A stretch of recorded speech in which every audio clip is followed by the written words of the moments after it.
in terms of small practices that you can incorporate to connect with your spouse when you tend to be the avoidant is to practice curiosity before defensiveness. Now, this is easier said than done, but how can I be curious instead of defensive?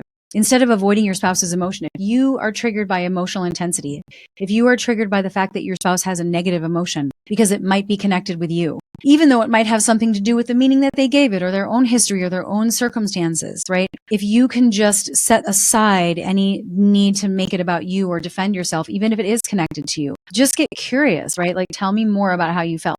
What did that mean to you?